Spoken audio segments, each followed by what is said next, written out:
this is Dr. Morris, and I wanted to provide you with a little bit of feedback on your first journal club assignment. First off, I want to let you know how impressed I am with the caliber of your work. You all have done a phenomenal job on this journal club. I was very impressed with both the depth and the breadth of your discussions, as well as how you applied the concept of change both to your individual work setting and the concept of innovation, which this course is all about. I do have a few pointers for you for APA that I'd like you to focus on as we move through the remaining discussion boards. The first relates to the use of direct quotes. And so when you're using a direct quote, make sure that you include a page number or a paragraph number. And that just lets whoever is looking at your work go back and find exactly where the direct quote came from. And so anyhow, that's good practice, and it is consistent with APA, which is very important, as we know. The next is for your in-text citations. I know in standard language, we would always include an author's first and last names. However, when you're writing an in-text citation, according to APA, you're going to omit the author's first name. And so you're just going to use their last names.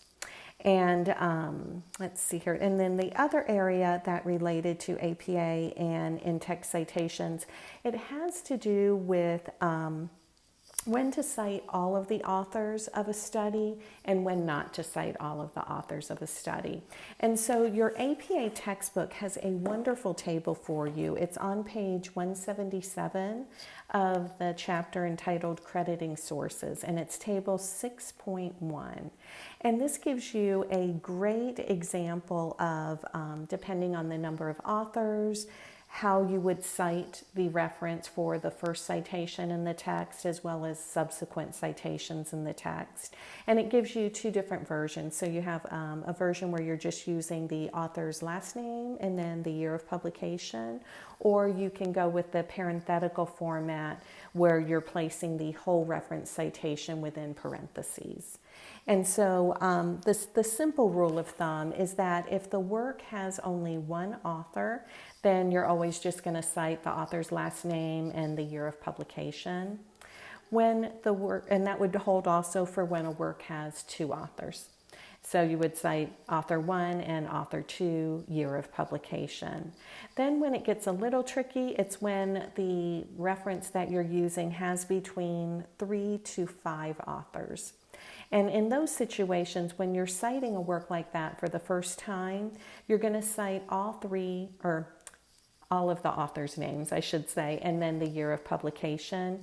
For any subsequent citations, you're only going to cite the first author's last name, and then you're going to use the words et al, and AL period, and then you're going to have in parentheses the year of publication. And then that does change when you get up to a publication that has 6 or more authors. And in those situations, you're only going to cite the first author, and then you'll use that terminology et al in the year of publication. And that holds for whether it's the first time you're citing a publication with 6 or more authors, or if it's the last time that you're citing it in your paper. And so let me think, I think that was all I wanted to share with you, but I also just really can't reiterate how impressed I am with the work that you all are doing in this course. And so keep up the good work. Hope you have a wonderful week and a great weekend ahead. And I look forward to reading your next journal club entries. Bye-bye.